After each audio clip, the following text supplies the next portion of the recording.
तीसरा आगमन Sunday, third advent Sunday के रूप में हम देखते हैं। उस बारे में हम देखने पाते हैं कि इस प्रकार से मसीह 2025 में भी हमको और आपको वो आनंद का सुसमाचार देता है। लूका की पुस्तक उसका 2 अध्याय और 9 से 10 पदों के बीच में भी हम एक बात को देखेंगे, वो भी एक सुसमाचार ठहराता है। लूका की पुस्तक उसका 2 अध्याय और 9 और 10 पदों के बीच में हम इस सुसमाचार को देखेंगे। क्या लिखा है? और प्रभु का एक दूत उसके पास आ खड़ा हुआ और प्रभु का तेज उनके चारों ओर चमका और वो बहुत डर गए। तब स्वर्गदूतों ने उससे कहा, मत डरो, क्योंकि देखो मैं तुम्हें बड़े आनंद का सुसमाचार सुनाता हूँ, बड़े आनंद का सुसमाचार सुनाता हूँ। मसीह का आगमन हमको और आपको आनंद के बारे में ठहराता है। मसीह का आगमन हमको और आपको वो कहता है, मत डरो। ये लिखा ना सपने की पुस्तक में 16वें पद में क्या लिखा है? मत डर। परमेश्वर तुम्हारे मध्य में है। Do not be afraid. आज भय का हम देखने पाते हैं कई कारणों की वजह से, चाहे वो राजनीतिक हो, आर्थिक हो, दबाव हो, धार्मिक रूप में हो, किसी भी प्रकार के दबाव में हो, एक भय है।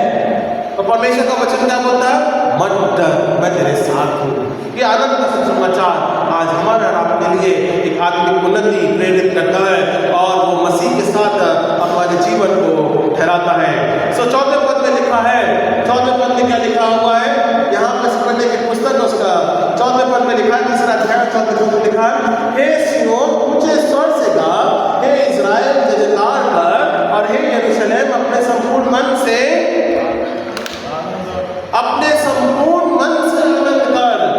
जो मन है उसका परिवर्तन होना बहुत जरूरी है। मन के तहत उसकी विधि के समक्ष आ करके क्षमा मांगना बहुत जरूरी है। तभी वो आनंद क्या हो सकता है? पूरा। अधूरा आनंद किसी को नहीं चाहिए। बराबर है। सुबह जब हम आते हैं, परमेश्वर के साथ में जुड़ते हैं, तब हम उस आनंद को अपने जीवन में पूरा होता हुआ देखते हैं। इसीलिए हम और आप जो आनंद के बारे में वचन के रूप में जब हम देखते हैं या पढ़ेंगे या समझेंगे, तो पहली बात 4वें पद में हमें देखने को मिलती है कि ही रिवील्ड, है ना, वो हमको और आपको एक यहाँ पे प्रकटीकरण करता है, आनंद को ठहराता है। गॉड टू मैन, है ना, उसने अपने आप को रिवील किया है। गॉड रिवील्ड टू मैन, है ना, हमको और आपको एक प्रकटीकरण दिया कि परमेश्वर मनुष्य के रूप में हमारे बीच में आया। ये वो प्रकटीकरण है। मत डर। 4वें पद में लिखा है, सिय्योन ऊंचे स्वर से गा, हे इस्राएल जय जयकार कर, हे यरूशलेम अपने संपूर्ण मन से आनंद कर और प्रसन्न हो। Why? What is the reason? Because God has revealed to man. वो आनंद क्यों करने को कहता है?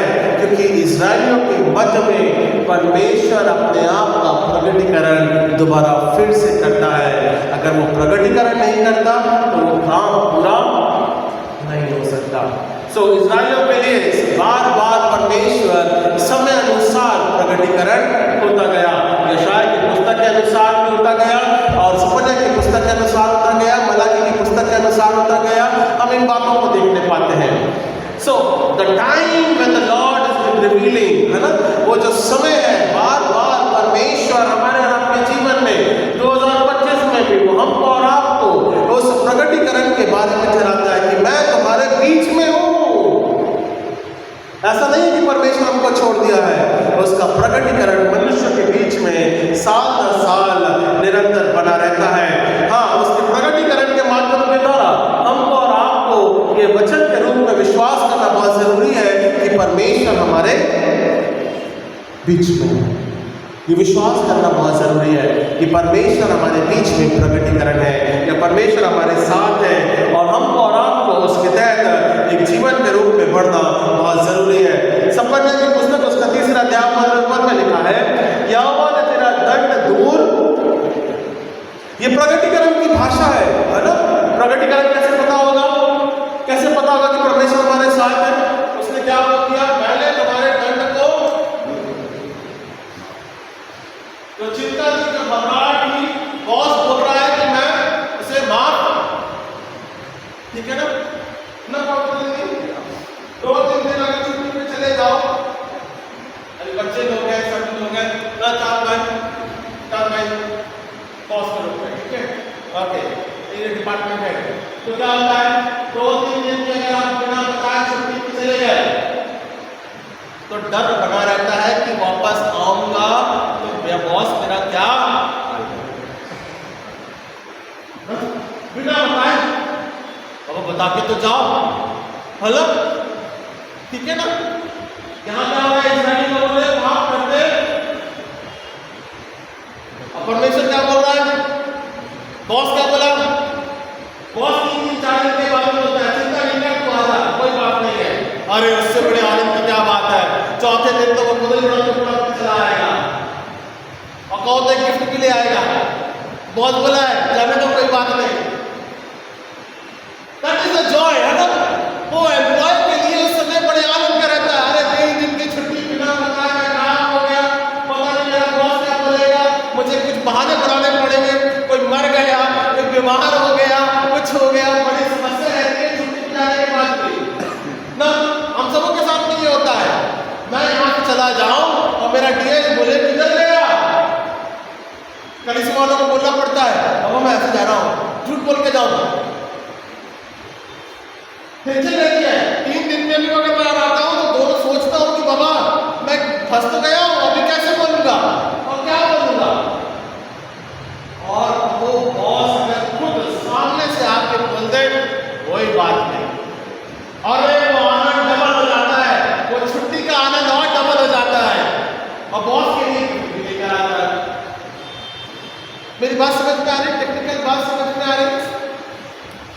बिना बताए अगर आप चले जाओ और परमेश्वर का वचन बोलता है मैं तुम्हारे माफ कर दिया, तुम्हारे जितने भी दंड है, तुम्हें समझ नहीं आएंगे, वो आनंद तुम्हारे जीवन में डबल हो जाता है, वो आनंद बढ़ जाता है।